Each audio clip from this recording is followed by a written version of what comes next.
My name's Rose Bennett, just another face in the crowd, or so it seems.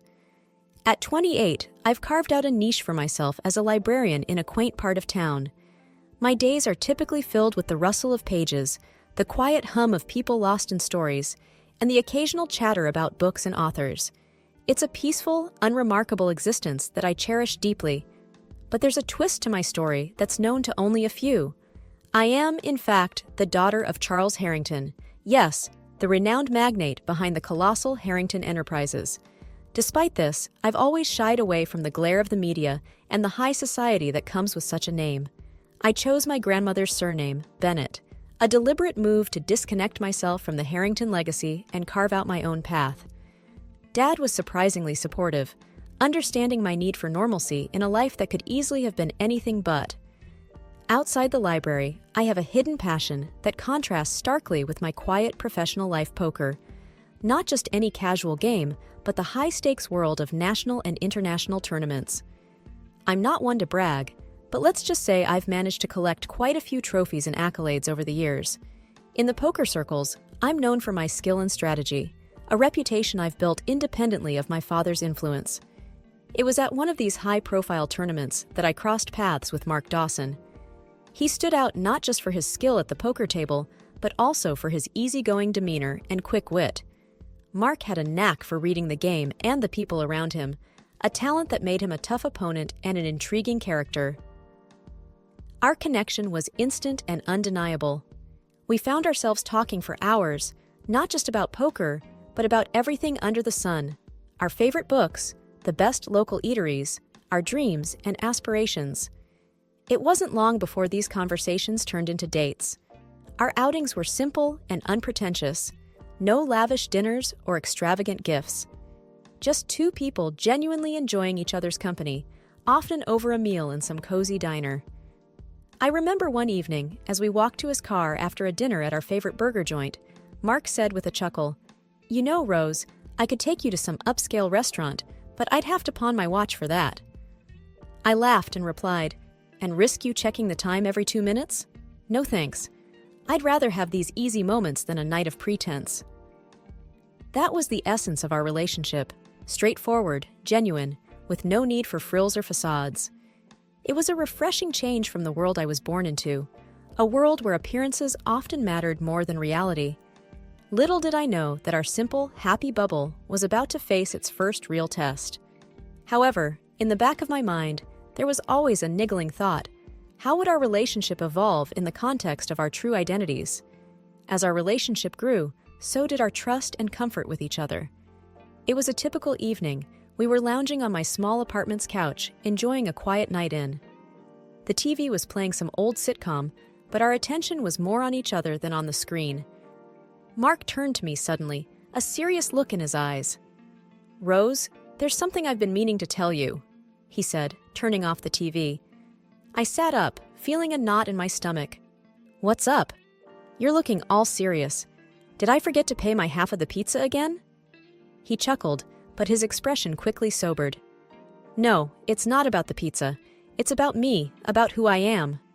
I leaned in, curious. "Okay, spill it. You're not a secret agent or something, are you?"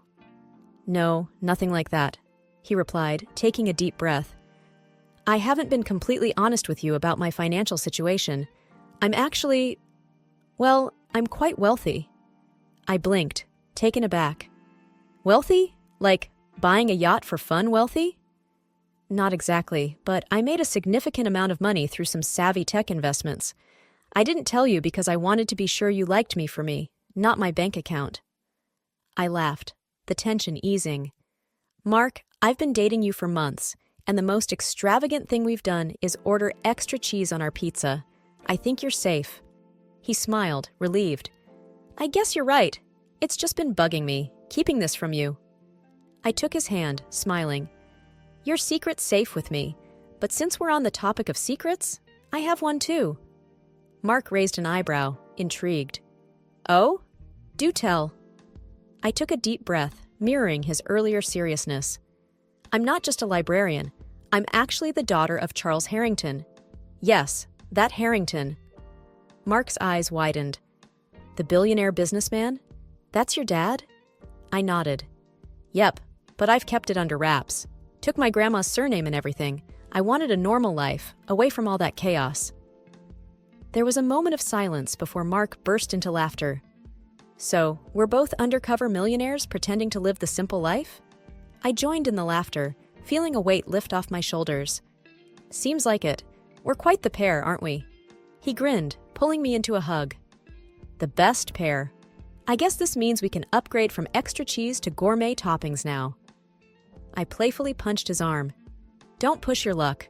I might be a millionaire's daughter, but I still love my simple pleasures. After months of dating, the inevitable happened. Mark suggested I meet his parents. I wasn't particularly nervous at first. After all, I'd managed to handle my own family dramas pretty well. But then Mark dropped a bit of a bombshell. So, Rose, there's something you should know about my folks, he said one evening as we were planning our visit. I looked up from my phone, curious. Oh? What's up? Do they have a secret dungeon or something? Mark didn't smile at my joke.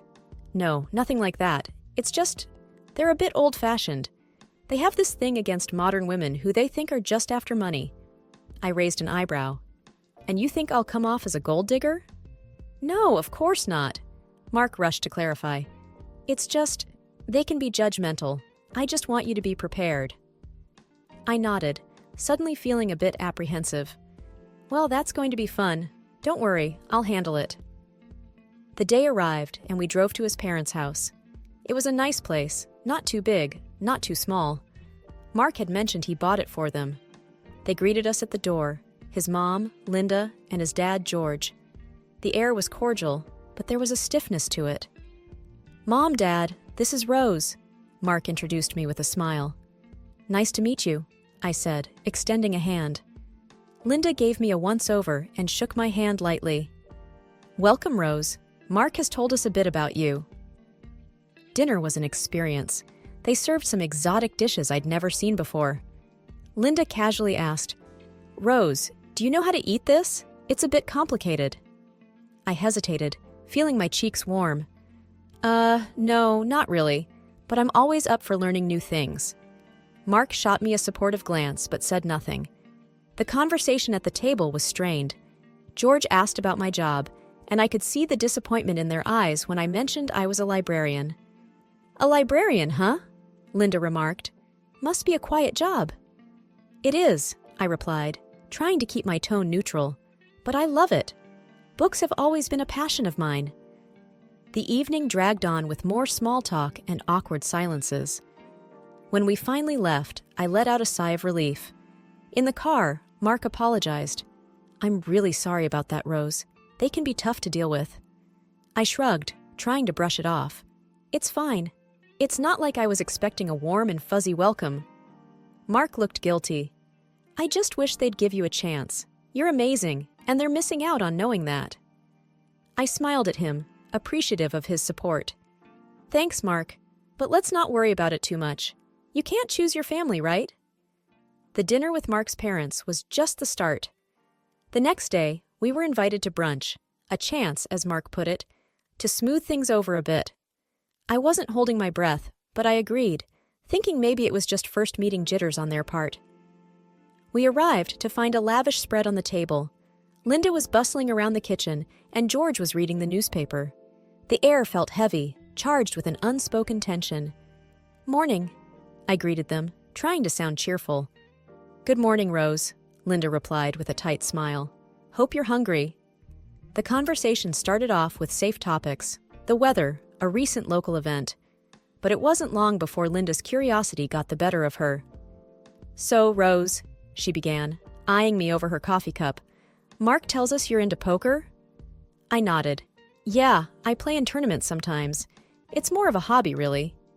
Linda's eyes widened, and she almost choked on her coffee. Like gambling? Mark jumped in. It's not gambling, Mom. It's a game of skill. Rose is very good at it. But Linda wasn't convinced. Sounds like gambling to me. I hope you're not planning to squander Mark's earnings on your hobby. I felt my cheeks burn, but I kept my voice even. I play with my own money, Mrs. Dawson. I've never been one to rely on others financially. There was an awkward pause before George chimed in, trying to change the subject. But the damage was done. The rest of the meal passed in uneasy silence. Later, in the living room, I noticed Linda furtively moving some items around. Her jewelry, I realized. She was hiding them, casting furtive glances my way. I couldn't believe it. "Mark, can I talk to you for a second?" I asked, pulling him aside. "What's up?" he asked, looking concerned. "Your mom's hiding her jewelry," I said quietly. "She thinks I'm going to steal it or something." Mark's face fell. "Oh no, I'm so sorry, Rose. I can't believe she'd think that." I shrugged, feeling a mix of anger and sadness. "It's fine, I didn't expect this." The day ended with a heavy heart. On the drive back, Mark was apologetic. "I really thought they'd be more open-minded. I don't know what to say."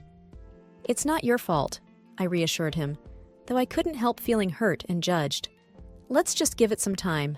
Maybe they'll come around." The tension between me and Mark's parents wasn't getting any better. After the jewelry hiding incident, I thought things couldn't get much worse. I was wrong. A few days later, we were back at his parents' place for a family barbecue. I was on edge, but Mark assured me it would be a casual, relaxed affair. "Just some burgers and beers," he had said. I should have known better. As soon as we arrived, Linda pulled Mark aside, leaving me standing awkwardly by the grill with George, who was more interested in his steaks than making conversation.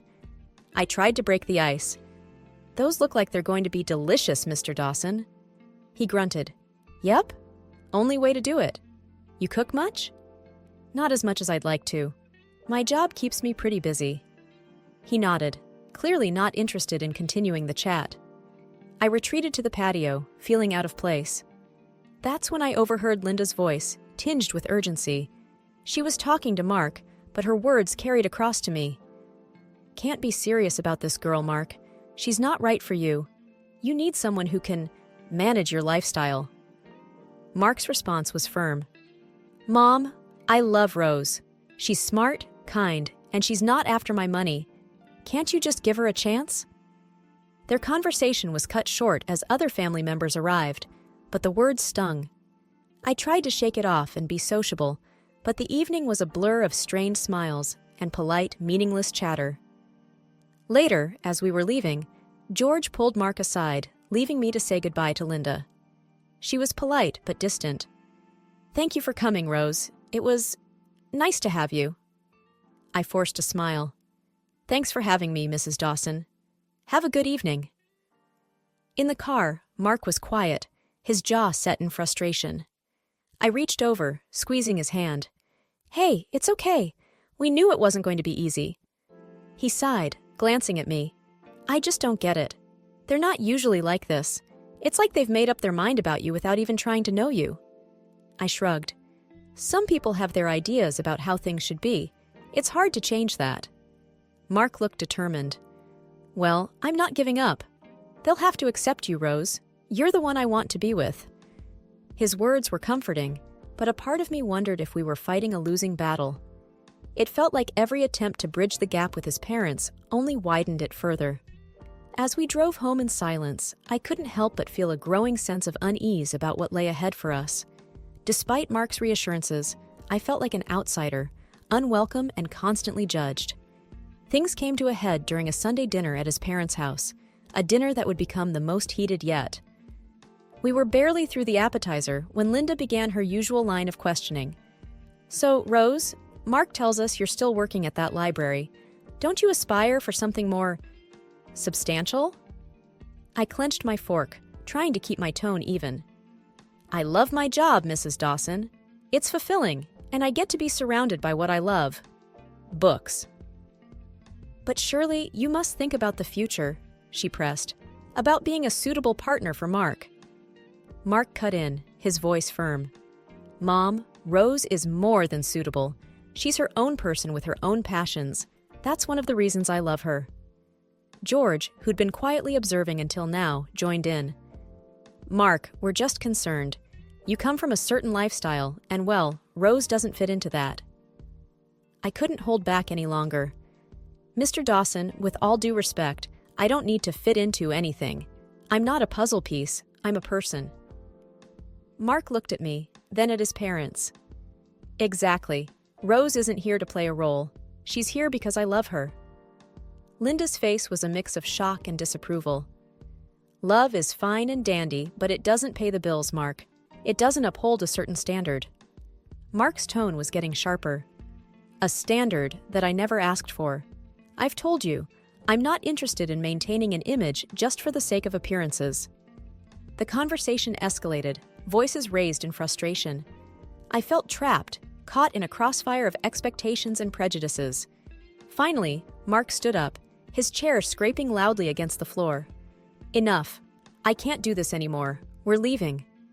I followed him, my heart pounding, as he said goodbye to his visibly shaken parents. Outside, the air was cool, a stark contrast to the heated atmosphere we'd just left. Mark was silent as he drove, his hands gripping the steering wheel tightly. "Mark, I'm sorry," I said, my voice small. "I didn't mean to cause a scene."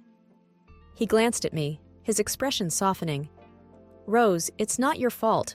I'm tired of trying to defend our relationship. It shouldn't be this hard." I nodded, feeling a mix of sadness and frustration. "I know, but maybe this is for the best. We can't keep trying to please everyone." Mark sighed, a sound filled with weariness. "You're right. I love you, Rose, and that's what matters, not their approval." Mark and I had decided to keep our distance from his parents for a while, but that plan was short-lived. A call from Linda, laden with urgency, brought us back to their doorstep. The air was thick with anticipation as we sat down in their living room, which felt unusually stiff. "Mark, Rose, we have something to say," Linda began, her voice unusually soft, almost rehearsed. "We've been thinking," George added, "and we realize we may have been a bit harsh towards Rose." I raised an eyebrow, skeptical. "Oh, what's brought on this change of heart?" It was Linda who answered, a hint of eagerness in her voice. "Well, we did a little digging, and we discovered Rose's background. Her father, Charles Harrington. What a revelation!" My stomach churned at her words. "And how exactly does my father's identity change anything?" George chimed in, his tone suddenly warm, almost overzealous. "It shows you're from a respectable family, Rose. We see now that you're not just after Mark's wealth." Mark's face darkened. "So her worth is tied to her family's wealth? Is that it?" Linda rushed to explain, her words tumbling out in a flurry. No, it's not like that. We just see that she's one of us." The hypocrisy of their words was staggering. "You mean to say," I began, my voice steady despite the anger boiling inside, "that my value as a person, as your son's partner, hinges on my family's financial status?" Mark stood up, his voice laced with disappointment. "This isn't right. You judged her without knowing her, and now you're welcoming her with open arms because of her family name. That's hypocritical." Linda looked taken aback, her facade slipping. "But we're just trying to—" Mark cut her off. "It's clear now. Rose's identity, her character, none of that mattered to you until you found out about her father." The room fell into a heavy, uncomfortable silence. Linda and George seemed to shrink back, their earlier warmth replaced by a dawning realization of their shallow judgment. As we got up to leave, Linda's voice was a desperate whisper. "Please, Rose, Mark, can't we start over?" But it was too late. The charade of their sudden kindness only served to highlight the stark contrast with their previous disdain. As we walked out, I felt a strange mix of victory and sadness. Their acceptance, now offered so freely, felt hollow and insincere. In the car, Mark's grip on the steering wheel betrayed his frustration. "I'm so sorry, Rose. I never wanted you to go through this." I smiled weakly, looking out the window.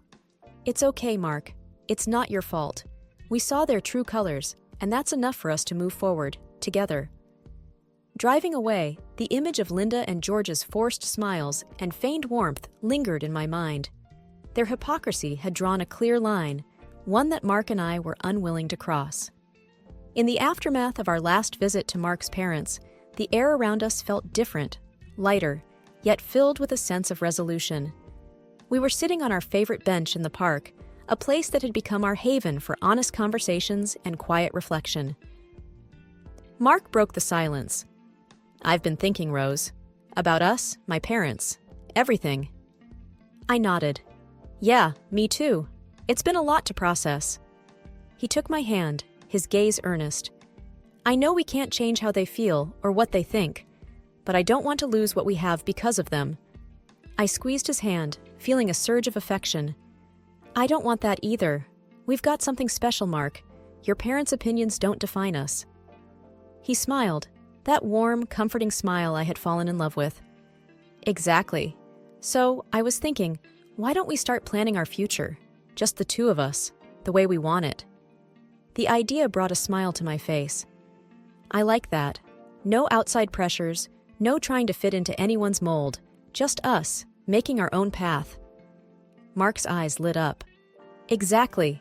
We could travel, see the world, maybe even enter a few international poker tournaments together?" I laughed, the sound echoing in the open space. "That sounds perfect. But let's not forget the simple things too. Burgers at our favorite joint, lazy Sundays on this very bench." He leaned in, kissing me gently. "Wouldn't have it any other way." As we sat there, making plans and dreaming of our future, I realized how far we'd come. We'd faced judgment, hypocrisy, and pressure, but we'd come out stronger for it. Our love wasn't just about the big, grand gestures. It was in the everyday moments, the small acts of understanding and acceptance. "I have to say, though," Mark said, a mischievous glint in his eye, "our wedding is going to be quite the event. How do you feel about a library-themed wedding?" I burst out laughing. "A wedding surrounded by books? You really do get me, Mark Dawson.